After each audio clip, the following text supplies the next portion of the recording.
Shall we all turn to John chapter 15 verse 5? யோவான் 15வது அதிகாரம் 5வது வசனம். I am the vine, திராட்சை செடி, you are the branches. நீங்கள் கொடிகள். If you ஒருவன் remain in என்னிலும் me, நான் I in அவனிலும் you, நிலைத்திருந்தால் you will bear அவன் much fruit. மிகுந்த கனிகளை கொடுப்பான். Apart from me, என்னை அல்லாமல் உங்களால் ஒன்றும் செய்யக்கூடாது. I read about an interesting event that took place. It is a real event that took place. உண்மையாகவே நிகழ்ந்த ஒரு நிகழ்ச்சியை குறித்து நான் வாசிக்க நேர்ந்தது. There was a marathon runner named John Stephen. John Stephen எனப்பட்ட ஒரு மாரத்தான் ஓட்டப்பந்தய வீரர். He was a Tanzania, from the country of Tanzania, and he was selected to participate in Olympic game. அவர் தான்சானியா என்கின்ற அந்த கண்ட்ரியிலிருந்து இந்த பந்தயத்துக்காக, இந்த ஓட்ட பந்தயத்துக்காக தேர்ந்தெடுக்கப்பட்டார். So he was going to participate in the Mexico Olympics in the year 1968. 1996 மெக்சிகோவிலே நடந்த இந்த பந்தயத்திலே அவர் கலந்து கொண்டார். So along with him there was around 75 athletes going to run that marathon race. அவரோடு கூட சேர்ந்து 75 ஓட்டப்பந்தய வீரர்கள் சேர்ந்து ஓடுவதற்காக தேர்ந்தெடுக்கப்பட்டார்கள். So the officials came and all the athletes were ready, and the whistle gone, they all started to run. அந்த நேரம் வந்தது, எல்லாரும் கூடி நின்றார்கள். அங்கே விசில் அடிக்கப்பட்டது, எல்லாரும் அங்கே ஓட ஆரம்பித்தார்கள். You know how a marathon race is, right? It's a very long, around 42 kilometers they have to run. உங்களுக்கு தெரியும் இல்லையா, மாரத்தான் ஓட்டப்பந்தயம் என்பது ஏறக்குறைய 42 கிலோமீட்டர் தூரத்திலே அது இருக்கும். So as the race was proceeding, around 18 athletes stopped midway and they quit the race. இந்த ஓட்டப்பந்தயம் ஆரம்பித்த உடனே ஒரு 18 வீரர்கள் ஆரம்பிக்கப்பட்ட கொஞ்ச நேரத்திலே அவர்கள் அதிலிருந்து விடுபட்டார்கள். And the race continued, and on the halfway what happened is, this John Stephen, who was representing Tanzania, he fell down and he injured his knee. அந்த தான்சானியாவை சேர்ந்த ஜான் ஸ்டீஃபன் ஒரு பாதி தூரம் கடந்த பொழுது அவர் நிலை தடுமாறி கீழே விழுந்து காயப்பட்டார். And when he fell down, his knee got injured and the bleeding started to come. அவர் கீழே விழுந்த உடனே அவருடைய முட்டி பகுதியிலே அடிபட்டு இரத்தம் வடிந்தது. But he still continued to run the race. ஆனாலும் அவர் தொடர்ந்து அந்த ஓட்டப்பந்தயத்திலே ஓடினார். The medical team also came and told, no, you are so injured, its bleeding is so much, you should not run. அந்த மருத்துவ நிபுணர்கள், அந்த மெடிக்கல் டீம் வந்து உங்களுக்கு காயப்பட்டிருக்கிறது, நீங்க ஓடக்கூடாது என்று சொல்லி அவர்கள் தடுத்தார்கள். But he said, no, I want to run, and he started limping and he came to the stadium. ஆனா நான் எப்படியாவது ஓடி தடுமாறி எப்படியாவது ஓடி நான் அந்த ஸ்டேடியத்துக்கு போய்டுவேன் அப்படினு சொன்னார். But already the race has completed and it has been around 10 to 15 minutes, right? The event itself was over. ஆனா அங்க ஓட்டப்பந்தயம் எல்லாம் முடிஞ்சிச்சு. 10-15 நிமிடத்துக்குள்ளாக அந்த நிகழ்ச்சி எல்லாம் முடிந்து விட்டது. And the stadium also, people started slowly coming out. அந்த ஸ்டேடியத்தில் இருக்கிற மக்கள் எல்லாரும் அப்படியே கொஞ்சம் கொஞ்சமா வெளியே கிளம்ப ஆரம்பிச்சிட்டாங்க. But he was limping and coming and running in the stadium, and he was completing the race. ஆனா இவர் அப்படியே தத்தி பொறுமையா வந்து அந்த ஸ்டேடியத்துக்கு பக்கத்துல வந்து அந்த ஓட்டத்தை முடித்து விட்டார். One interview saw him running and finishing the race. இத ஒருத்தர் வந்து பார்த்துட்டு இருந்தார். And he asked John, why you had to complete this race? You are injured so much. Why you need to complete this race? இந்த John Stephen இடத்துல அவர் வந்து கேட்டார், உனக்கு தான் காயப்பட்டு அடிபட்டு இருக்கிறது, நீ ஏன் இப்படியாக ஓடி வந்து இந்த ஓட்டப்பந்தயத்தை நீ முடித்தாய் என்று சொல்லி கேட்டார். There is a reason for you, right? You could have quit because you are injured. உனக்கு அடிபட்டு இருக்கிறது, நீ அதில இருந்து விலகி இருக்கலாம். Do you know what Stephen said? ஆனா ஸ்டீஃபன் என்ன சொன்னார் தெரியுமா? He told to that interviewer, அந்த இன்டர்வியூ எடுக்கக்கூடிய அவரிடத்துல அவர் சொன்னார், my country has sent me 8000 kilometers to run the race, and not to just participate but complete the race. என்னுடைய அந்த நாடானது என்னை தேர்ந்தெடுத்து இந்த ஓட்டப்பந்தயத்தை ஓடுவதற்காக என்னை தேர்ந்தெடுத்திருக்கிறது. அது இந்த ஓட்டப்பந்தயத்தை நான் முடிப்பதற்காக தான் என்னை தேர்ந்தெடுத்து அனுப்பினார்களே தவிர நான் அதிலிருந்து விலகுவதற்காக அல்ல என்று சொல்லி சொன்னார். My dear brothers and sisters, this incident reminds each of us to examine the purpose of our life in this world. இந்த உலகத்திலே நாம் எதற்காக வைக்கப்பட்டிருக்கிறோம் என்பதை நாம் நினைவுபடுத்துவதற்கு இந்த சம்பவமானது ஒரு உதாரணமாக இருக்கிறது. Sadly, the problem here is, instead of fulfilling the purpose of God, today we are all enjoying the privileges of God. நாம் இன்றைக்கு தேவனுடைய சித்தத்தை நாம் முடிப்பதற்கு பதிலாக தேவன் நமக்கு கொடுத்திருக்கக்கூடிய அந்த லாபமான காரியங்களிலே அனுபவித்து அதிலே சந்தோஷப்படுகிறோம். John Stephen was privileged to represent his country. John Stephen அவருடைய அந்த நாட்டுக்காக ஸ்லாக்கியமாக அதை கருதினார். But he never only had that privilege, but he had a purpose to finish that race. அவர் அந்த நாட்டுக்கான ஸ்லாக்கியமாக மட்டுமல்ல, அந்த நாடு எதற்காக என்னை அனுப்பினதோ அந்த நோக்கத்தை நிறைவேற்ற வேண்டும் என்பதையும் அவர் முடிவு செய்தார். We all have experienced Lord Jesus Christ in our life. நம்ம எல்லாருக்கும் ஆண்டவராக இயேசு கிறிஸ்துவினுடைய அந்த அனுபவம் நமக்கு தெரியும். He has chosen us, he has called us, he has planned us for a purpose in this world. தேவன் நம்மை தேர்ந்தெடுத்தார், நம்மை அழைத்தார், ஒரு நோக்கத்துக்காக தேவன் இந்த இடத்துல நம்மை வைத்திருக்கிறார். Most of the time we are unwilling to fulfill the purpose of God. ஆனால் अनेक சமயங்களிலே தேவனுடைய அந்த நோக்கத்தை நாம் நிறைவேற்றுவதில்லை. But God is expecting of every children of God to be fruitful and useful for his kingdom.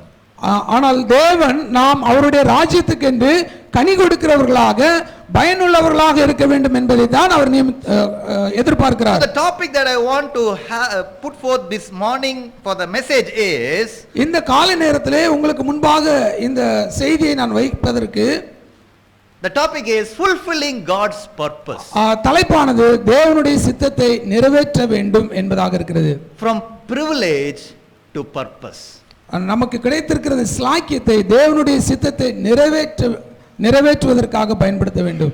Right, we are all called to fulfill the purpose of God in this world. இந்த உலகத்திலே நாம் எல்லோரும் நமக்கு கிடைத்திருக்கிற இந்த ஸ்லாக்கியத்தை தேவனுடைய சித்தத்தை நிறைவேற்றும்படியாக நாம் வைக்கப்பட்டிருக்கிறோம். We are all privileged people. You have to acknowledge that we are all privileged people because we have known the Lord Jesus Christ as our personal and Savior Lord. நாம் கிறிஸ்துவுக்குள்ளாக நாம் தேர்ந்தெடுக்கப்பட்டவர்கள். தேவன் நம்மை தேர்ந்தெடுத்திருக்கிறார். நாம் தேவனுக்குள்ளாக பாக்கியம் பெற்றவர்களாக ஸ்லாக்கியம் பெற்றவர்களாக இருக்கிறோம். Being born in Christ is a privilege.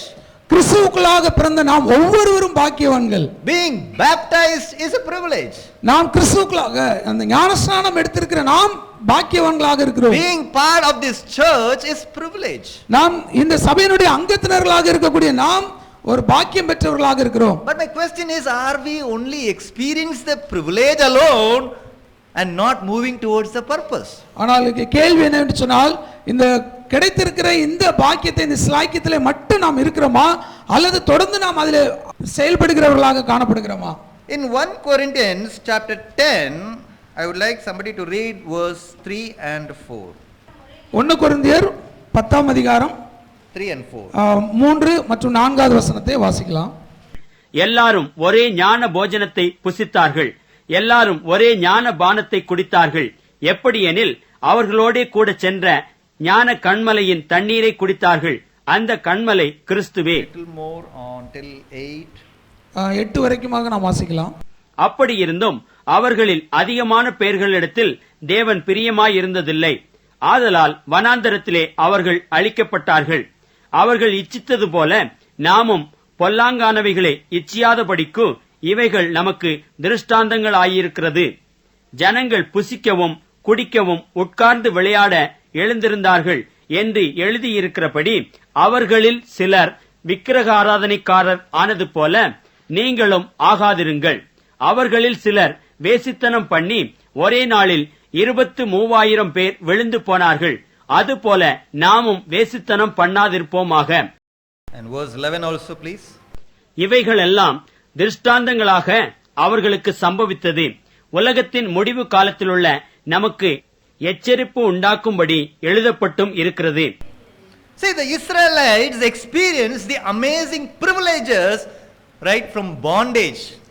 அவர்கள் அடிமைத்தனத்தில் இருந்தபோது இந்த இஸ்ரவேல் ஜனங்கள் சில ஸ்லாக்கியங்களை பெற்றுக்கொண்டார்கள். They were all in bondage in Egypt, right? They were all in bondage in Egypt. அவர்கள் எகிப்திலே அடிமைத்தனத்தில் இருந்தார்கள். But the privilege was God led them out of that bondage. ஆனால் அவர்களுக்கு கிடைத்த ஸ்லாக்கியம் அந்த அடிமைத்தனத்திலிருந்து கர்த்தர் அவர்களை விடுவித்து வந்தார். When they were traveling, there was a Red Sea in front of them and behind them the army of Egypt. அவர்கள் நடந்த கடந்த சமயத்திலே முன்னாடி சிவந்த சமுத்திரம் இருக்கிறது, பின்னாடி பார்வோனுடைய சேனை இருக்கிறது. Again God the Red Sea. திரும்பமாக தேவன் அந்த சிவந்த சமுத்திரத்தை கடக்கும்படியான அந்த சாக்கியத்தை கொடுக்கிறார். So many privileges these Israelites have experienced from God. அநேக சாக்கியங்களை தேவனிடத்திலிருந்து இந்த இஸ்ரவேல் ஜனங்கள் பெற்றுக்கொண்டார்கள். But when we see, right, we see lot of things happening here. ஆனால் அநேக காரியங்கள் இங்கே நடக்கிறதை நாம் பார்க்க முடியும். Yet, right, they were not willing to, right, obey God. ஆனாலும் அவர்கள் அங்கே கிறிஸ்து தேவனுக்கு கீழ்ப்படியாதவர்களாக இருந்தார்கள் என்று சொல்லி பார்க்கிறோம். They experienced all the privileges, but they were not willing to obey the instructions of God.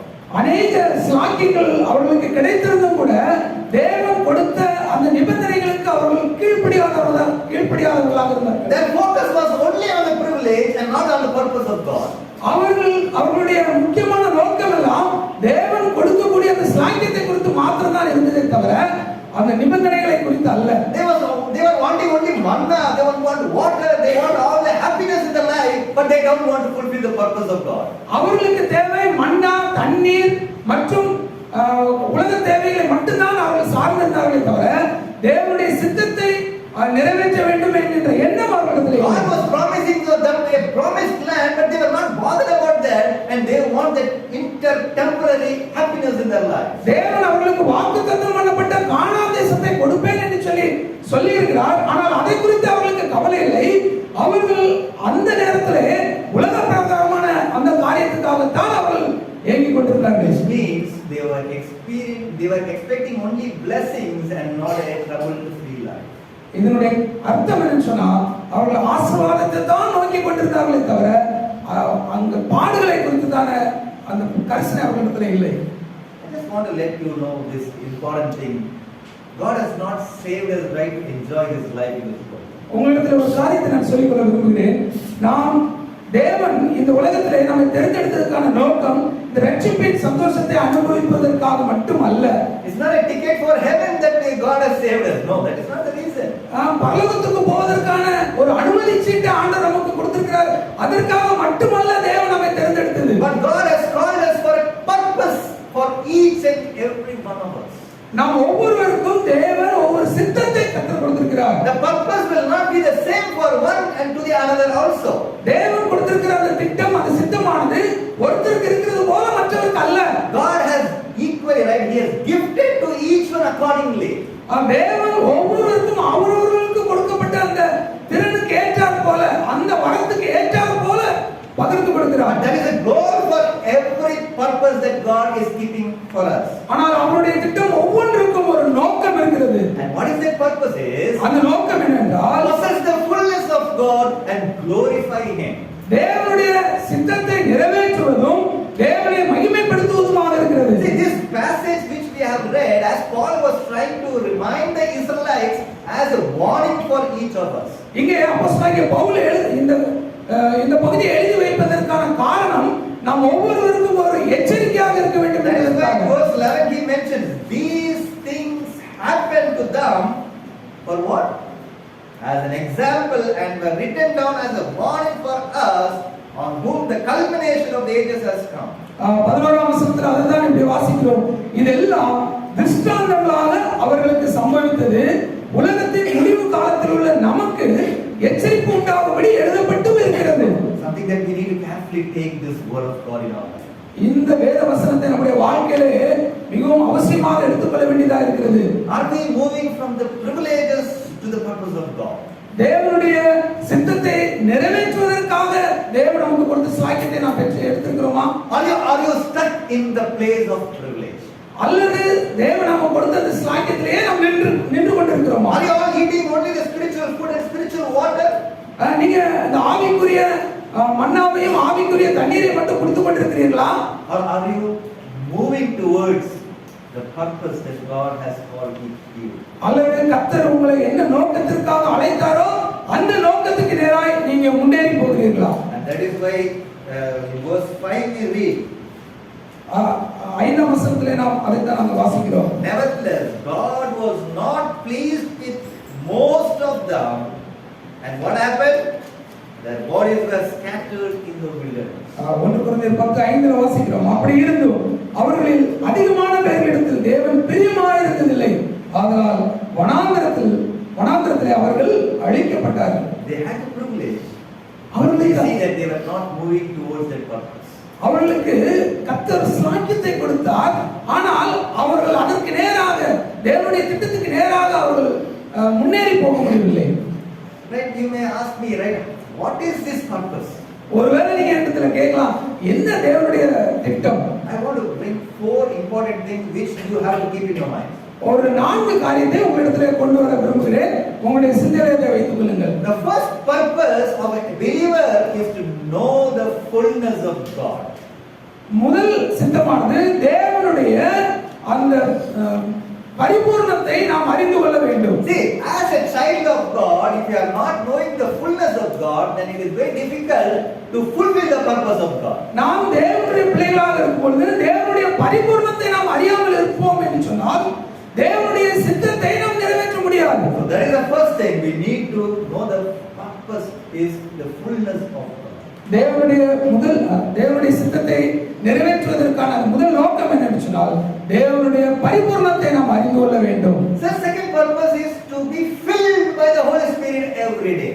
இரண்டாவது நோக்கம் என்னவென்று சொன்னால் ஒவ்வொரு நாளும் பரிசுத்த ஆவியினாலே நாம் நிரப்பப்பட்டவர்களாக இருக்க வேண்டும்.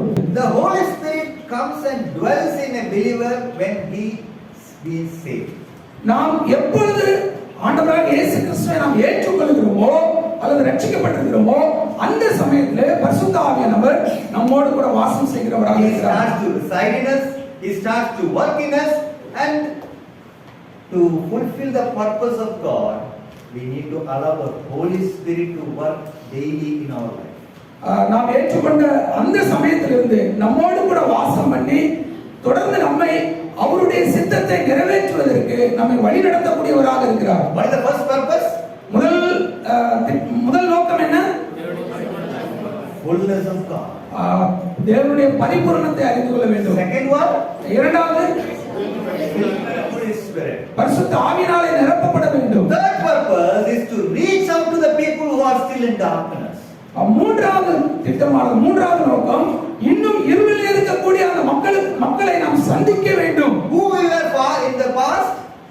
நாம் எப்படிப்பட்டவர்களாக இருந்தோம்? We were in darkness, but God has brought us into this light, and now the purpose of each of us is to bring those who are still in darkness. நாம் ஒரு காலத்துல அந்தகாரத்தில் இருந்தோம், தேவன் இன்றைக்கு நம்மை வெளிச்சத்திலே கொண்டு வந்து சேர்த்திருக்கிறார். இப்பொழுது நம்முடைய கடமை என்னவென்று சொன்னால் அந்த அந்தகாரத்தில் இருக்கிறவர்களுக்கு நாம் அவர்களை சென்றடைய வேண்டும். And the final purpose is கடைசியாக to bring glory to God. நாம் தேவனுக்கு மகிமையை கொண்டு வர வேண்டும். Our life must bring glory to God in anything and everything that we do in this world. இந்த உலகத்திலே நாம் செய்யக்கூடிய எந்த ஒரு காரியத்திலையும் தேவனுடைய மகிமையை கொண்டு வரக்கூடியவர்களாக இருக்க வேண்டும். All the above 3 points, right? If we are able to do that, and then this last part will automatically happen in our life. முதல் 3 காரியத்தை நீங்கள் செய்வீர்கள் என்று சொன்னால் நான்காவது காரியம் அது தானாகவே நடக்கும். Many times we are doing a lot of things, but God is not being glorified upon it. நம்முடைய வாழ்க்கையில நாம் நிறைய காரியங்களை செய்றோம், ஆனால் அதில் தேவன் மகிமைப்படுகிறது இல்லை. You may be thinking that, right, I am doing ministry, I am doing good things, but is God being glorified upon it? நிறைய சமயத்தில் நீங்க நினைக்கலாம் நான் இந்த செய்றேன் அதை செய்றேன் இதை செய்றேன், ஆனா அதுல தேவன் மகிமைப்படுகிறாரா? We are quickly going to get into few characters from the scripture through whom that we can learn few lessons. நாம் வேகமாக வேதத்திலிருந்து ஒரு நபரை குறித்து இந்த குணாதிசயத்திலே நாம் கடந்து செல்வோம். If I tell John 4, whom am I talking about? யோவான் 4ஆம் அதிகாரத்தை நான் சொன்னா அதுல யாரை குறித்து நாம் பார்க்கிறோம்? Samaritan woman, right? சமாரிய ஸ்திரீ, சரியா? See, we are going to have some interaction so that we learn together.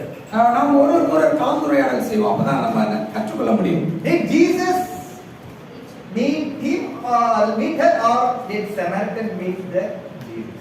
இயேசு கிறிஸ்து சமாரிய பெண்ணை சந்தித்தாரா அல்லது சமாரிய பெண் இயேசு கிறிஸ்துவை சந்தித்தாளா?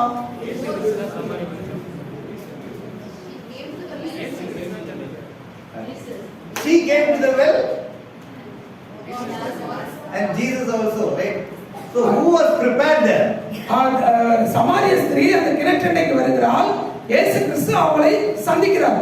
இது யார் இந்த ஆயத்தப்படுத்தினது? What time she is coming there? தேவன் அதை ஆயத்தப்படுத்துகிறார். எந்த நேரத்தில் அவர் வந்தார்? மத்தியான வேளை. Why it is afternoon time? ஏன் அந்த மத்தியான வேளையில் அவர் வந்தார்?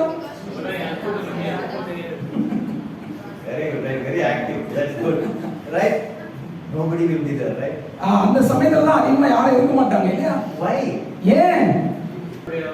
She was thinking about her bad life. அவள் தன்னுடைய மோசமான வாழ்க்கை குறித்து அவள் சிந்தித்திருந்திருக்கலாம். See, usually during those periods, the women all go together and get water, and they used to paranga, right? Women all go together. What they do? They talk lot of things, right? I'm not saying what and all. Lot of things talking and going, and they will come. பொதுவாகவே பெண்கள் எல்லாரும் சேர்ந்து போனா ஒரு காரியத்தை செய்ய போகும்போது அங்க தேவையில்லாத நிறைய காரியங்களை குறித்து பேசுவாங்க. And they come, right? That is what the normal tendency of that. இது பொதுவா இருக்கக்கூடிய ஒரு சிந்தை. But this woman is coming. She felt that she was not right accepted by the community. அவள் சமூகத்தினாலே அவள் ஏற்றுக்கொள்ளப்படாதவளாக இருந்ததினாலே தன்னுடைய அந்த மோசமான நிலையை குறித்து அவள் எண்ணினாள். How did Jesus approach her? இயேசு கிறிஸ்து அவளிடத்தில் எப்படியாக அந்த மூவ் பண்றார், எப்படி அவளோடு கூட இடைப்படுகிறார். Give me some water. A conversation is starting now. இங்க உரையாடல் அங்கே ஆரம்பிக்கிறது. தாகத்துக்கு தா என்று சொல்கிறார். நம்ம நாலு விஷயம், right? We saw 4 purposes. அதுல என்ன பர்பஸ் இதல மாட்டீங்க? இந்த 4 நோக்கங்களை குறித்து பார்த்தலையா திட்டத்தை. அதுல இங்க எந்த திட்டம் ஜாயின் ஆகுது? Jesus is reaching out a person who is in darkness. இயேசு கிறிஸ்து இருளில் இருக்கக்கூடிய அந்த சமாரிய ஸ்திரியை சந்திக்கிறார். Did Jesus tell you outcast, right? Did he approach that way? He never ever leave that. Never ever Jesus ever uttered that word. நீ ரொம்ப மோசமான ஒரு சமூகத்தை சேர்ந்தவள், உன்னை நெருங்கக்கூடாதுன்னு சொல்லி அப்படி நினைச்சாரா? எந்த இடத்துலயுமே அப்படிப்பட்ட ஒரு வார்த்தை அங்க பயன்படுத்தப்படவில்லை. When we learn about Jesus' character, right, in all contexts, you can take even the adultery woman and many other incidents. Jesus never ever talked about the ill or the wrong about that person. நீங்க வேதத்துல எந்த ஒரு character, எந்த ஒரு நபரை எடுத்தாலும் சரி, அல்லது விபச்சார பெண்மணியை குறித்து எடுத்துக்கொண்டாலும் சரி, அவளுடைய மோசமான காரியத்தை குறித்தும் அல்லது அங்க இல்லைன்னா இவ சரியில்லை அப்படிங்கிற எந்த ஒரு நெகட்டிவ் பாயிண்ட்டும் அங்க அவர் அங்க கோட் பண்றது கிடையாது. Who is quoting that? யார் அதை மென்ஷன் பண்றது? This world will quote all the negatives. இந்த உலகமானது எல்லா விதமான எதிர்மறையான காரியத்தை குறித்து அந்த மனுஷனை குறித்து சொல்லும். Why this world is quoting? They are still in darkness and they only know what is evil and the Satan's world. அவர்கள் இன்னும் அந்த இருளிலே, அந்த சாத்தானுடைய இருளின் ஆதிக்கத்தில் இருக்கிறதுனால அவர்கள் அந்த மோசமான அந்த நபரை குறித்து மோசமான கேரக்டரை குறித்து அவங்க கோட் பண்ணி சொல்லுவாங்க. Okay, now I am just getting into right verses 1 to 26. We see here this Samaritan woman is receiving the living water. இந்த 1 ல இருந்து 26 வரைக்கும் நீங்க பாத்தீங்கன்னா அவள் அந்த ஜீவ தண்ணீரை குறித்து பெற்றுக்கொள்வதை குறித்து அந்த உரையாடல் நடக்குது. And after receiving this living water, what is she doing? அந்த ஜீவ தண்ணீரை பெற்றுக்கொண்ட பிற்பாடு அவள் என்ன செய்கிறாள்? From 27 to 30, she is going to share that living water to her cow. 27 ல இருந்து நீங்க பாத்தீங்கன்னா பெற்றுக்கொண்ட அந்த ஜீவ தண்ணீரை குறித்து மற்றவர்களிடத்தில் அவங்க சொல்லும்படியாக போகிறாள். What did she do there? அங்க என்ன செய்தாள்? How did she come? எப்படி வந்தா? She brought a pot. குடத்தை எடுத்துட்டு வந்தா. What was the purpose of the pot? Take water and go back to her home. அந்த குடத்தை எடுத்துட்டு வந்ததுக்கான நோக்கம் என்ன? தண்ணி எடுத்துட்டு வீட்டுக்கு போணும். But what now is happening? ஆனா இப்போ என்ன நடக்குது? She is not wanting that worldly water, but the living water has come into her heart, and she is taking that living water and going to her town and telling to the town people there. இப்போ ஜீவ தண்ணீரை பெற்றுக்கொண்ட அவளுக்கு இந்த உலக பிரகாரமான தண்ணீர் தேவையில்லை. குடத்தை அங்கேயே வச்சுட்டு அந்த ஜீவ தண்ணீரை எடுத்துக்கொண்டு அங்க ஊருக்குள்ளே போகிறாள். The greatest privilege the Samaritan woman had was she was able to experience knowing Jesus. கிறிஸ்துவை அறிந்து கொள்ளக்கூடிய அந்த அனுபவத்தை, அந்த ஸ்லாக்கியத்தை இந்த சமாரிய பெண்மணி பெற்றுக்கொண்டாள். Jesus gave this privilege to her, right? Jesus gave this privilege of knowing the Savior, the Messiah of this world. அந்த உலகத்தினுடைய உலக ரட்சகரை அறிந்து கொள்ள வேண்டும் என்ற அந்த ஸ்லாக்கியத்தை அவளுக்கு கிறிஸ்து கொடுத்தார். But she was moving towards the purpose of sharing that living water that has changed her life to her community. அவளுடைய வாழ்க்கையை மாற்றின அந்த ஜீவ தண்ணீரை குறித்து இந்த சமூகத்தில் போய் சொல்ல வேண்டும் என்று சொல்லி அவள் அந்த ஊரை நோக்கி அவள் செல்லுகிறதை பார்க்க முடியும். What is the lesson that we take? She got the privilege and she's taking that privilege to fulfill the purpose for which God has chosen her. நாம் இந்த இதிலிருந்து நாம் கற்றுக்கொள்ளக்கூடிய பாடம் என்ன? தேவன் அவளை என்ன நோக்கத்துக்காக தெரிந்து கொண்டால் என்கின்ற அந்த திட்டத்தை குறித்து நாம் பார்க்க முடியும். அவள் அந்த ஜீவ தண்ணீரை பெற்றுக்கொண்ட அந்த ஜீவ தண்ணீரை மற்றவர்களுக்கு அறிவிக்க வேண்டும் என்கின்ற நோக்கத்தோடு கூட அவள் செல்கிறாள். Just imagine her life of past. She is an outcast.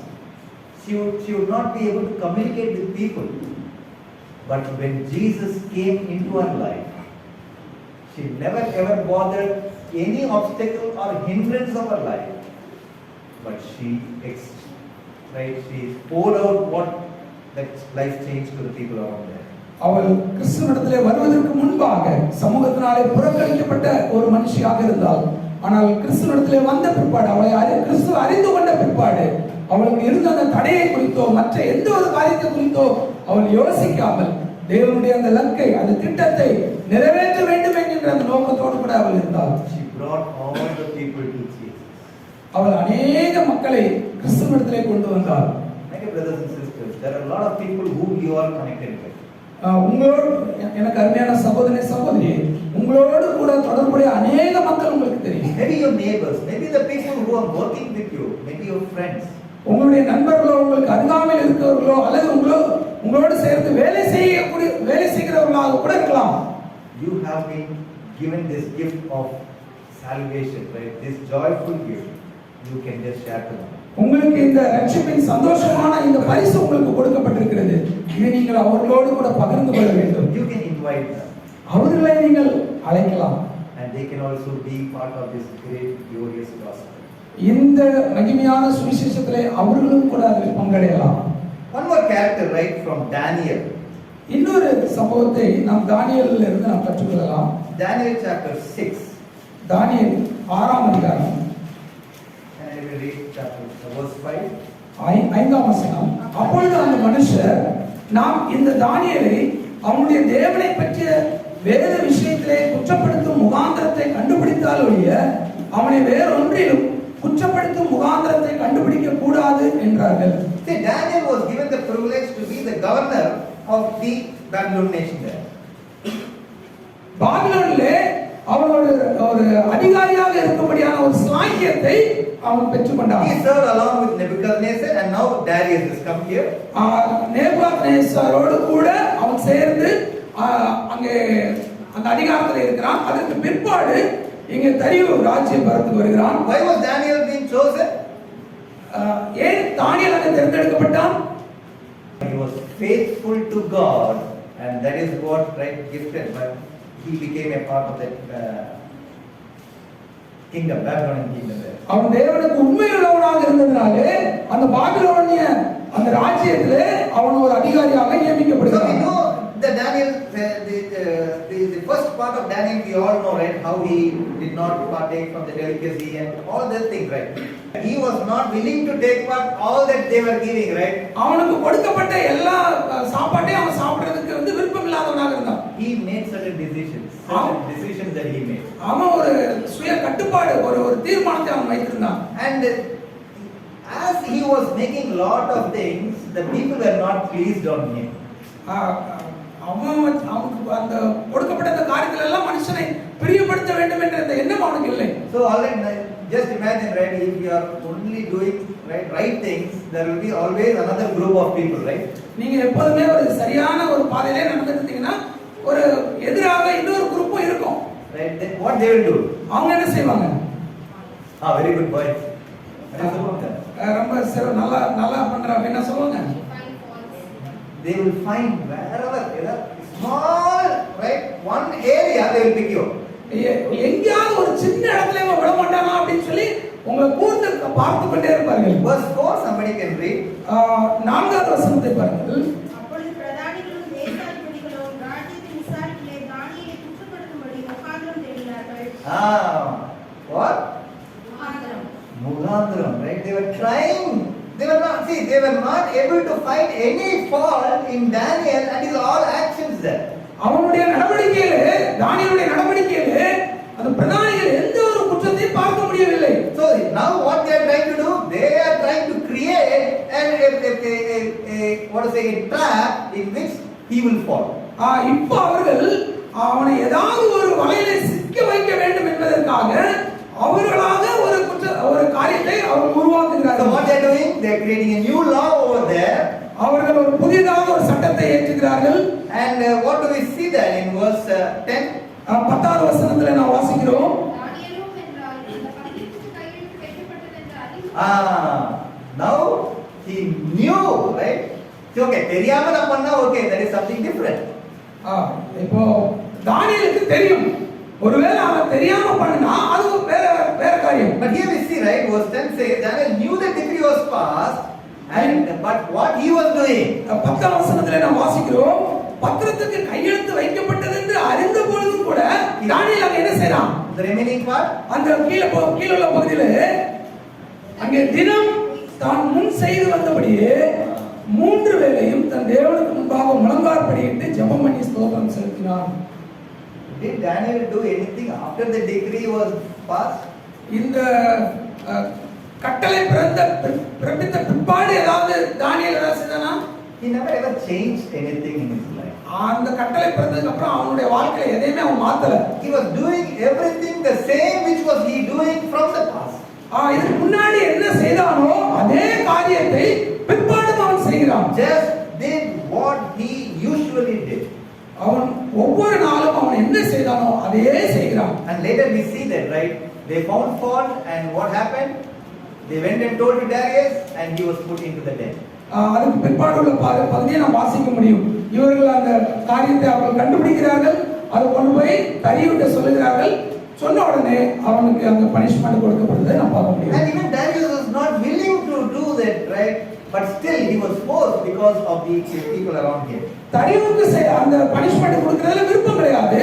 ஆனாலும் மக்கள் சுற்றி இருக்கக்கூடிய மக்கள் அவனை வந்து நிர்பந்திக்கிறதுனால அவன் அந்த காரியத்தை அவன் செய்கிறான். But one thing Darius says that is very interesting in verse 16. ஆனா 16ஆம் வசனத்திலே தரியு செய்த ஒரு காரியத்தை குறித்து மிக இன்ட்ரஸ்டிங்கான ஒரு காரியத்தை குறித்து பார்க்க முடியும். Verse 16, the last part, he said, the king said to Daniel what? இந்த ராஜா தானியேல்கிட்ட சொல்லுகிறான் பாருங்க, பிற்பகுதியில ராஜா தானியேலை நோக்கி, நீ இடைவிடாமல் ஆராதிக்கிற உன் தேவன் உன்னை தப்புவிப்பார். May your God who serve you, அப்படினா போடுறது இடைவிடாமல், continually. நீ ஆராதிக்கிற உன் தேவன் அப்படினா போடுறது இல்ல, நீ இடைவிடாமல் ஆராதிக்கிற உன் தேவன் அப்படின்னு சொல்லி போடுறது. Who is telling this? இதை யார் சொல்றா? The person who doesn't know God. கர்த்தரை அறியாத ஒரு மனுஷன் சொல்கிறான். My dear brothers and sisters, can this be told by maybe your friend or your neighbors about this, like this? நீங்க உங்களுடைய நண்பர்களிடத்திலோ அயலாரிடத்திலோ பக்கத்து வீட்டுக்காரங்கிட்டோ இப்படி சொல்ல முடியுமா? Can they tell you? அவங்க சொல்லுவாங்க அவங்ககிட்ட. This is something that we need to introspect, examine ourselves. நம்மை நாமே சிந்தித்து பார்க்கணும். So the purpose of Daniel undergoing such suffering is that God's name be glorified. 4 point edadadu, he was glorifying God because all the 3 things he was doing and he was glorifying God. இங்கே நாம் பார்க்கிறோம் மற்ற 3 காரியங்களை அவன் செய்த பொழுது அங்கே தேவனுடைய நாமம் அங்கே மகிமைப்பட்டதை நாம் பார்க்க முடியும். And that is acknowledged. Even the pagan king, right? They were able to acknowledge the God of the entire nation, the world. இந்த உலகத்திற்கு அந்த தேசத்திற்கு அவன் தேவன் அங்கே இருக்கிறார் என்பதை அறியும்படியான ஒரு சந்தர்ப்பத்தை அவன் உருவாக்குகிறதை நாம் பார்க்கிறோம். And verse 19 we read. 19ஆம் வசனத்துல நாம் பார்க்கிறோம். ஆலோசனை கிளப்பெடுக்கும் போது ராஜா எழுந்திருந்து சிங்கங்களின் கேள்விக்கு தீவிரமாய் போனான். ராஜா கெபியின் கிட்ட வந்த போது துயரசித்தமாய் தானியேலை கூப்பிட்டு, தானியேலே, ஜீவனுள்ள தேவனுடைய தாசனே, இடைவிடாமல் ஆராதிக்கிற ஒரு தேவன் உன்னை சிங்கங்களுக்கு தப்புவித்து வல்லவராய் இருந்தாரா என்று தானியேலை கேட்டான். Just imagine, right? Who is Darius? கொஞ்சம் கற்பனை பண்ணி பாருங்கள். தரியு யாரு? He is a king. அவர் ஒரு ராஜா. He had all authority, right, to call one person, right, who just say Daniel, is he right there or not, right? He could have done that. அவன் யாராவது ஒருத்தரை கூப்பிட்டுருக்கலாம். ஏய் வா போய் தானியேல் உயிரோட இருக்கானா இல்லையா போய் பார்த்துட்டு சொல்லிருக்கலாம். The last night he would have not ever slept. அதுக்கு முந்தின நாள் இரவுல அவனுக்கு தூக்கமே இல்லை. Why? He knew that I have done something wrong towards a God who Daniel is believing. தானியேல் விசுவாசிக்கிற தேவனுக்கு விரோதமாக நான் ஒரு தவறு செய்திருக்கிறேன் என்பதை தரியு அறிந்திருந்தான். And he was not able to sleep that whole night. அந்த இரவு முழுவதுமாக அவன் தூங்கவே இல்லை. And that is what we read, the first light of dawn. அதனாலதான் காலையில கிழக்கு வெளுக்கும் போது என்று சொல்லி நாம் பார்க்கிறோம். Right? He himself is running towards that den. அவனே அந்த கெபிக்கு நேராக ஓடுகிறான். Just imagine all, right? The den would have been protected by the soldiers and everybody. They would have wondered, right? அங்க அந்த கெபி அங்க பாதுகாக்கிறதுக்கு நிறைய அங்க சேவகர்கள் போச்சவர்கள் நின்று இருப்பாங்க. இவர் ராஜா ஓடுறத அவங்க பார்க்கும் பொழுது ஆச்சரியப்பட்டிருப்பாங்க. We have never seen such a king, right, who is coming himself and getting into this den. ஒரு கெபிக்கு நேராக இப்படி ஓடுகிற ஒரு ராஜாவை அவங்க பார்த்திருக்க மாட்டாங்க. But he was, right, wanting to know that this living God is saving Daniel. இந்த ஜீவனுள்ள தேவன் தானியேலை காப்பாற்றினாரா என்பதை அறிய அவன் ஆவலாக இருந்தான். And that is what he is telling, right? Daniel, servant of the living God, right? He is declaring and acknowledging living God as your God, whom you serve continually, been able to rescue you from the lion. ஜீவனுள்ள தேவன் என்பதையும் தானியேல் இடைவிடாமல் ஆராதிக்கிற தேவன் என்பதையும் அவன் அறிந்து அவன் அங்கே அறிக்கையிடுகிறவனாக இருக்கிறான். 20ஆம் வசனத்திலே What was the response of Daniel? அங்கே தானியேலுடைய பிரதித்திரம் என்னவாக இருந்தது? You all put me in den. I have not done anything wrong, right? I have been so good. Is that the reply that he is giving there? நான் ரொம்ப நல்லவனா இருந்தேன், நீங்க எல்லாரும் சேர்ந்து என்ன தூக்கி இப்படி கெபில போட்டீங்க, இப்படி அவன் ஏதாவது சொல்லிட்டு இருந்தானா? What was he doing? Verse 21. 21ஆம் வசனத்துல அவன் சொல்லுகிறான், அப்பொழுது தானியேல், ராஜாவே நீ என்றும் வாழ்க. He is acknowledging the king of this world, right? Many times, right, what happens, நமக்கு ஏதாவது தப்பு நடக்குது, நான் ஆட்சி நடத்தாங்க சொல்றோமா இல்லையா? Who is bringing the authority? யார் இந்த அதிகாரத்தை கொண்டு வருகிறது? God is bringing authority. Here Daniel, though he knows that it was just for his own reason this law was brought, ஆனா இங்க என்ன பண்றாரு?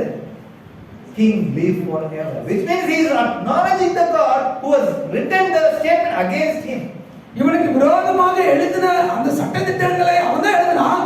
ஆனாலும் இந்த உலகத்தினுடைய ராஜா என்பதை அவன் அறிந்து அங்கே அவன் ராஜாவே வாழ்க என்று சொல்லி சொல்கிறான். How much of it will be? எத்தனை பேர் இதை செய்கிறோம்? And not only that, verse 22. 22ஆம் வசனம். சிங்கங்கள் என்னை சேதப்படுத்தாதபடிக்கு தேவன் நம்முடைய தூதனை அனுப்பி அவைகளின் வாயை கட்டி போட்டார். அதேனென்றால் அவருக்கு முன்பாக நான் குற்றமற்றவனாய் காணப்பட்டேன். ராஜாவாக்கி உமக்கு முன்பாகவும் நான் நீதிகேடு செய்ததில்லை என்றார்.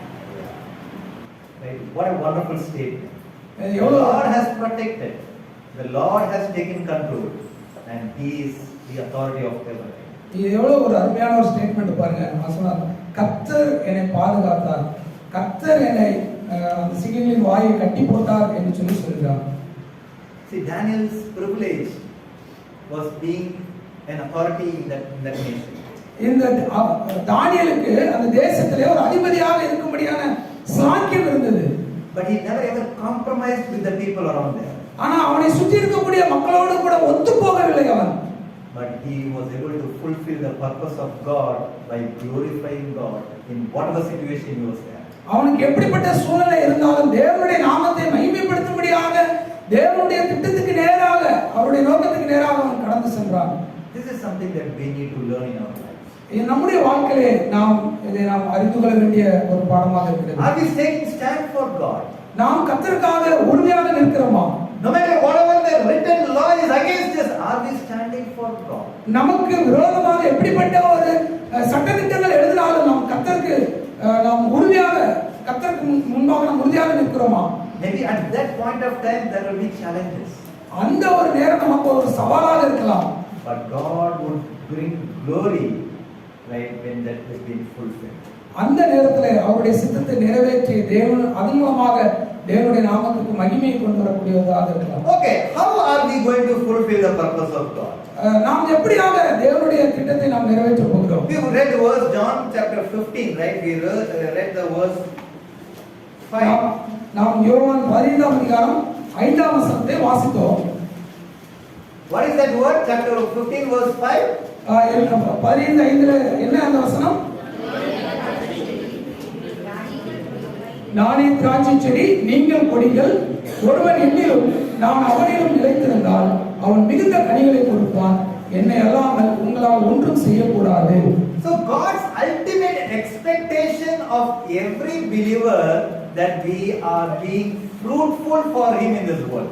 இந்த உலகத்திலே நாம் ஒவ்வொருவரை குறித்தும் தேவனுடைய முக்கியமான உன்னதமான திட்டம் என்னவென்று சொன்னால் நாம் ஒரு கனி கொடுக்கிற வாழ்க்கை வாழ வேண்டும் என்பதுதான். Here Jesus Christ is bringing out some important points here. இங்கே ஆண்டவராகிய இயேசு கிறிஸ்து ஒரு முக்கியமான ஒரு குறிப்பை கொண்டு வருகிறார். Christ's true followers must remain in Him. கிறிஸ்துவை பின்பற்றக்கூடிய ஒரு மனுஷன் அவரிடத்திலே நிலைத்திருக்க வேண்டும் என்று சொல்கிறார். Who are we? நாம் யார்? We are branches. நாம் கொடிகள். Right? I am the vine. Who is that vine? யார் திராட்சை செடி? Jesus.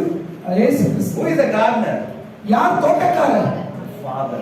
பிதாவானவர். Right? So Christ's true followers should remain in Him as branches. கிறிஸ்துவை பின்பற்றக்கூடியவர்கள் அந்த செடியிலே நாம் கொடிகளாக நிலைத்திருக்கிறவர்களாக இருக்க வேண்டும். See, unless we are not connected with that, we can never ever fulfill anything in this world. நாம் அவரோடு கூட நாம் இணைந்திருக்காவிட்டால் இந்த உலகத்திலே அவருடைய சித்தத்தை நாம் நிறைவேற்ற முடியாது. See, John chapter 13 to John chapter 17 is a private ministry that Jesus was having with the disciples. யோவான் 13 முதல் 17 அதிகாரம் வரைக்குமாக இயேசு கிறிஸ்துவானவர் சீஷர்களோடு செய்த ஒரு தனிப்பட்ட அந்த ஊழியத்தை தான் நாம் அங்க பார்க்க He was முடியும். taking some more time, right? He did lot of things till chapter 12, and from 13 onwards he is spending little more time with the disciples and giving some encouragement. 12வது அதிகாரம் வரைக்குமாக உலகத்திலே மற்ற ஜனங்களோடு கூட சேவை செய்வதற்கான நேரத்தை எடுத்துக்கொண்டார்.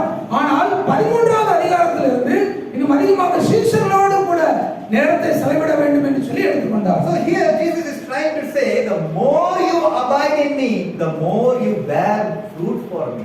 நீங்கள் என்னோடு கூட அதிகமாக நிலைத்திருப்பீர்கள் என்று சொன்னால் இன்னும் அதிகமான கனிகளை கொடுப்பீர்கள் என்று சொல்கிறார். See, like many of us are right having plants right in our home. நம்முடைய வீட்ல அநேகருடைய வீட்ல செடிகள் இருக்கும் இல்லையா? Right? Sometimes, right, to have a better growth, what we will do? சில சமயத்துல வந்து நல்ல வளரணும்னா என்ன செய்வோம்? We put some fertilizers. கொஞ்சம் உரம் போடுவோம். Sometimes we cut certain things, right? Unwanted things, we try to chop it off. தேவையில்லாத காரியங்கள் எல்லாத்தையும் நம்ம கட் பண்ணி எடுப்போம். Sometimes we need to give some right sunlight to that. அதுக்கு நேரா சூரிய வெளிச்சம் வர வேண்டும் என்று சொல்லி நம்ம அதை வைப்போம். So the more we bear fruit, the more right the Father ensures that we try to prune him so that he would be able to be fruitful in this world. இந்த உலகத்திலே நாம் அதிகமாக கனிகளை கொடுக்கும்படியாக, நம்மை பரிசுத்தமாக்கும்படியாக தேவன் அங்கே நம்மை சுத்தப்படுத்துகிறார்.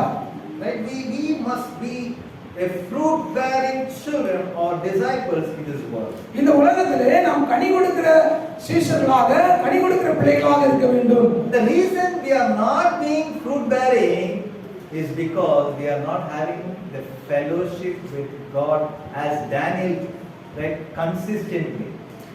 நாம் கனி கொடுக்காமல் இருப்பதற்கு காரணம் தேவனோடு கூட நாம் தொடர்ச்சியான, தானியேலை போல தொடர்ச்சியான அந்த உறவிலே நாம் தேவனோடு கூட இல்லாமல் இருப்பதுதான் காரணமாக இருக்கிறது. Daniel had a consistent walk with God. தானியேல் தேவனோடு கூட தொடர்ந்து அங்கே உறவிலே இருந்தார்.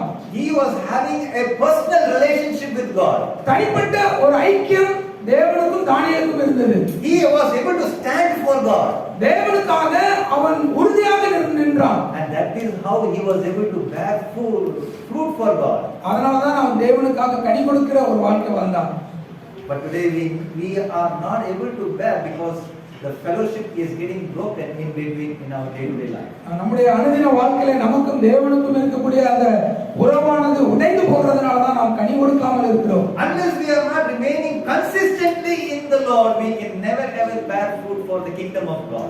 தேவனுடைய ராஜ்யத்துக்கு நேராக நாம் கனி கொடுக்கணும்னா நாம் அவரோடு நிலைத்திருக்க வேண்டும்.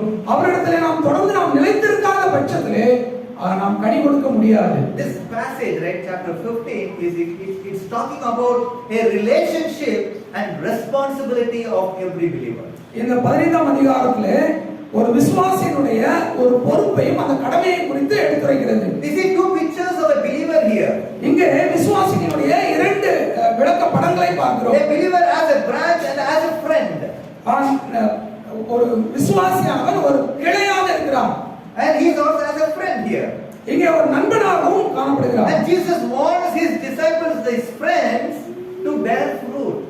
இயேசு கிறிஸ்து ஒரு சிநேகிதராக இருந்து கனி கொடுக்க வேண்டும் என்று சொல்லி அவர் விரும்புகிறார். See, unless we do not remain in Christ, we cannot, right, move forward in producing the fruit for the kingdom. நாம் கிறிஸ்துவோடு கூட நாம் தொடர்ந்து அதிலே நாம் நிலைத்திருக்காவிட்டால் நாம் தொடர்ந்து நாம் கனி கொடுக்கிற வாழ்க்கை வாழ முடியாது. The word remain, right, if you see, Tamil எப்படி இருக்குன்னு தெரியல, நிலைத்த, right, the word remain is mentioned repeatedly, maybe around 10 to 11 times it is mentioned in this passage. இந்த நிலைத்திருத்தல் என்கிற வார்த்தை 10க்கு மேற்பட்ட முறையிலே தொடர்ந்து வருகிறதை நாம் பார்க்க முடியும். If you remain in me, I am ready to remain in you. That is what he is trying to tell here. நீங்கள் என்னிலே நிலைத்திருந்தால் நானும் உங்களிலே நிலைத்திருப்பேன் என்று சொல்லி அவர் சொல்கிறார். Which means if you remain, I will help you to bear fruit. நீங்கள் என்னிலே நிலைத்திருந்தால் நீங்கள் கனி கொடுப்பதற்கு நான் உதவி செய்வேன். On the negative side, if you are not going to remain in him, what will happen? அதனுடைய எதிர்மறையான காரியம், நீங்கள் தேவனிலே நிலைத்திருக்காவிட்டால் என்ன நடக்கும்? Verse 2. இரண்டாவது வசனம், என்னில் கனி கொடாது இருக்கிற கொடி எதுவோ அதை அவர் அறுத்து போடுகிறார். கனி கொடுக்கிற கொடி எதுவோ அது அதிக கனிகளை கொடுக்கும்படி அதை சுத்தம் பண்ணுகிறார். Verse 6. 6ஆம் வசனம், ஒருவன் என்னில் நிலைத்திராவிட்டால் வெளியே எரியுண்ட கொடியைப் போல அவன் எரியுண்டு உலர்ந்து போவான். அப்படிப்பட்டவைகளை சேர்த்து அக்கினியிலே போடுகிறார்கள், அவைகள் எரிந்து போகும். Very difficult, right? If you are not going to bear fruit for the kingdom, you are going to be thrown out into the fire. தேவனுடைய ராஜ்யத்துக்காக நீங்கள் கனி கொடாத ஒரு வாழ்க்கையை வாழ்வீர்கள் என்று சொன்னால் நீங்கள் அறுப்புண்டு எரிந்து அக்கினியிலே போடப்படுவீர்கள். Our spiritual vibrancy, right, will slowly get down if you are not bearing fruit. நாம் கனி கொடுக்கவில்லை என்று சொன்னால் நம்முடைய ஆவிக்குரிய வாழ்க்கையானது கொஞ்சம் கொஞ்சமாக தளர்ந்து போகக்கூடியதாக இருக்கும். Just imagine if you are going to a market, right? You are going to get some fruits. நீங்க சந்தைக்கு போய் இல்ல கடைக்கு போய் ஏதாவது கனிகள் வாங்க வேண்டும் என்று சொல்லி போறீங்கன்னு வெச்சுக்கோங்க. What will you select there? நீங்க எப்படிப்பட்ட கனிகளை தேர்ந்தெடுப்பீர்கள்? Dried. Why? காஞ்சு போனதை செலக்ட் பண்ணுவீங்களா? Why healthy? ஏன் நல்லதை எடுக்கிறீங்க? நாங்க நல்லா இருக்கணும் அப்படியா? See, for our personal needs, we are looking for good, healthy, useful, right? நம்முடைய தனிப்பட்ட வாழ்க்கைக்கு நல்லதையும் சிறந்ததையும் தேர்ந்தெடுக்கிறோம் இல்லையா? But Jesus is telling, right? You give your best to me, I will use you to be bearing fruit for the kingdom of God. இயேசு கிறிஸ்து சொல்கிறார், நீ எனக்காக கனி கொடுக்கணும்னு சொன்னா நீ என்னிலே நிலைத்திருக்க வேண்டும் என்கிறார். See, remaining in Christ is not an easy task. கிறிஸ்துவிலே நிலைத்திருக்க வேண்டும் என்பது சாதாரண விஷயம் அல்ல. It is not automatic. அது தன்னிச்சையான செயல் அல்ல. அப்படினா பிரச்சனை இல்ல. There is no problem. அதுவா நடந்துச்சுன்னா நமக்கு ஒன்றும் பிரச்சனையே கிடையாது. If I take Bible, I am remaining in Him. பைபிளை நம்ம கையில் எடுத்துட்டா ரைட், நம்ம அவர்களை நிலைத்திருக்கிறோம். While sleeping under the pillow, Bible is there. God is remaining in me. அப்படினா it's very good. தலையணைக்கு அடியில பில்லோ வச்சு படுத்து தூங்கிட்டா நான் கிறிஸ்துவுக்குள்ளாக நிலைத்திருக்கிறேன். இப்படி இருந்தா நல்லா இருக்கும் இல்லையா? That is not what, right? If you remain in Christ, it demands something. அப்படி அங்க எழுதவில்லை. கிறிஸ்துவிலே நிலைத்திருக்க வேண்டும் என்று சொன்னால் ஏதோ ஒரு காரியத்தை உங்களிடத்தில் அவர் எதிர்பார்க்கிறார். It demands our worship to Him. நாம் அவரை ஆராதிக்க வேண்டும் என்பதை எதிர்பார்க்கிறார். It demands that we meditate God's word daily. அவருடைய வார்த்தையை நாம் தினந்தோறும் தியானிக்க வேண்டும் என்பதை எதிர்பார்க்கிறார். If you want to remain God in you, He is expecting that we have a communication with Him, a prayer life. நாம் தேவனோடு கூட நிலைத்திருப்போம் என்று சொன்னால் நாம் நமக்கும் தேவனுக்கும் இடையே ஒரு தொடர்பு, ஜெபத்திலே ஒரு தொடர்புள்ளவர்களாக இருக்க வேண்டும். Then only He will be abiding in us. அப்பதான் நீங்க கிறிஸ்துவிலே நிலைத்திருக்க முடியும். One thing you need to remember here. ஒரு காரியத்தை நீங்க இதில் நினைவிலே கொள்ள வேண்டும். Have you ever seen any branch eating its own fruit? ஏதாவது சில கிளைகள் அதுல வரக்கூடிய கனிகளை அதுவா சாப்பிட்டுக்குதா? Have you ever seen? ஏதாவது பார்த்துருக்கீங்களா? அப்படி apple itself eating apple? Apple மரத்துல கனி, அந்த கனியை ஆப்பிள் மரமே சாப்பிடுமா? Every fruit or every branch will be fruitful for others. ஒவ்வொரு மரமும் ஒவ்வொரு கிளையும் கனி கொடுக்கும் பொழுது அது மற்றவர்களுக்காக கொடுக்கிறது. Our life is not fruitful for us, it is for others. நாம் கனி கொடுக்கிற வாழ்க்கை வாழ்வது நமக்காக அல்ல, மற்றவர்களுக்காக. Your life is been gifted with talents. It's not for yourself, but it's for others. உங்களுக்கு கொடுக்கப்பட்ட வரம் என்பது நீங்கள் உங்களுக்காக பயன்படுத்துவதற்காக அல்ல, மற்றவர்களுக்காக. Many times we are holding on to the privileges and not enjoying that in our life. நமக்கு கொடுக்கப்பட்ட அந்த சாக்கியத்தை அதே நம்ம தொங்கி பிடிச்சிக்கிட்டு அதிலே சந்தோஷம் காண்கிறவர்களாக இருக்கிறோம். Nothing of the privilege that God has given to us is for us. தேவன் கொடுத்திருக்கிற ஒவ்வொரு சாக்கியமும் நமக்காக அல்ல, It is for others. அது மற்றவர்களுக்காக. If you think that, அப்படி நீங்க யோசிச்சீங்கன்னா then you are glorifying God. நீங்க தேவனை மகிமைப்படுத்த முடியும். And that is how God's purpose will be fulfilled. அப்படித்தான் தேவனுடைய திட்டத்தை நாம் நிறைவேற்ற முடியும். And Jesus was teaching that main truth here. இங்க இயேசு கிறிஸ்து ஒரு மெய்யான சத்தியத்தை இங்கே போதிக்கிறார். And he was trying to teach the purposeful life of a believer. ஒரு விசுவாசியினுடைய ஒரு நோக்கத்தை குறித்து அவர் அங்கே கற்றுக் கொடுக்கிறார். And Jesus, right, he was heading towards his final destination at the cross. Just before that he is trying to tell you here. அவர் அங்கே கடைசியில் அங்கே சிலுவை மரணத்துக்கு போவதற்கு முன்பாக அவர் சொல்லக்கூடிய வார்த்தை தான் இது. Hey, you have to remain in me. நீங்கள் என்னிலே நிலைத்திருங்கள். If you remain in me, you are going to be a blessing. நீங்கள் என்னிலே நிலைத்திருந்தால் நீங்கள் ஆசீர்வதிக்கப்பட்டவர்களாக இருப்பீர்கள். And not for yourself, for the blessing of the people around you. உங்களுக்காக அல்ல, நீங்கள் மற்றவர்களுக்காக, உங்களை சுற்றிலும் இருக்கக்கூடிய மக்களுக்காக ஆசீர்வாதமாக இருப்பீர்கள். One important spiritual truth that we need to learn here is, இங்கே நாம் ஒரு ஆவிக்குரிய ஒரு சத்தியத்தை நாம் அறிந்து கொள்ள வேண்டும். fellowship with Christ will always result in a fruitful and purposeful life. தேவனோடு கூட இருக்கக்கூடிய அந்த ஐக்கியமானது நாம் கனி கொடுக்கக்கூடிய ஒரு வாழ்க்கையை நமக்கு கொடுக்கக்கூடியதாக இருக்கிறது. Are we allowing ourselves into the Lord and remaining in Him? நாம் தேவனோடு கூட நிலைத்திருப்பதற்கு நம்மை நாமே ஒப்பு கொடுக்கிறோமா? Are we fulfilling the purpose of God, of whom He has given all the privileges to us? தேவன் நமக்கு கொடுத்த அந்த ஸ்லாக்கியங்களை நாம் கனி கொடுப்பதற்கு நேராக அதை பயன்படுத்துகிறோமா? During the birth of Jesus, right, we see Lord, even Zacharias and Elizabeth, they were able to fulfill the purpose of God. இயேசு கிறிஸ்து அந்த பிறந்த சமயத்திலே கூட பிறக்கக்கூடிய அந்த நாட்களில் சகரியா எலிசபெத் அவர்களும் கூட அந்த தேவனுடைய அந்த சித்தத்தை நிறைவேற்றுகிறவர்களாக இருந்தார்கள். John the Baptist, he was able to fulfill the purpose of God. யோவான் ஸ்நானகன் அவனும் தேவனுடைய சித்தத்தை நிறைவேற்றுகிறவனாக இருந்தான். We can see all the characters in the scriptures, right? They were able to fulfill the purpose of God. வேதத்துல நாம் பார்க்கக்கூடிய அநேக நபர்களை குறித்து நாம் பார்க்கும்பொழுது தேவனுடைய சித்தத்தை நிறைவேற்றுகிறவர்களாக இருந்தார்கள். And when they fulfill the purpose of God, they glorified God. எப்பொழுது நீங்கள் தேவனுடைய சித்தத்தை நீங்கள் நிறைவேற்றுகிறீர்களோ அப்பொழுது தேவனுடைய நாமத்தை மகிமைப்படுத்த முடியும். This morning, even as we are coming to the close of this message, இந்த காலை நேரத்திலே இந்த செய்தியை நான் நிறைவு செய்வதற்கு முன்பாக let us ask this question to ourselves. நம்மை நாமே நிதானித்து பார்க்கும்படியாக சில கேள்வி கேட்கிறேன். Am I enjoying only the privileges that God has given to my life? என்னுடைய வாழ்க்கையிலே கர்த்தர் கொடுத்த அந்த சந்தோஷம், அந்த பாக்கியங்களை, ஸ்லாக்கியங்களை மட்டுமே நான் அனுபவிக்கிறவனாக இருக்கிறேனா? Or am I trying to fulfill the purpose by remaining in Him? அல்லது நான் அவருடைய சித்தத்தை நிறைவேற்றுவதற்காக அவரிலே நிலைத்திருக்கிறவனாக இருக்கிறேனா?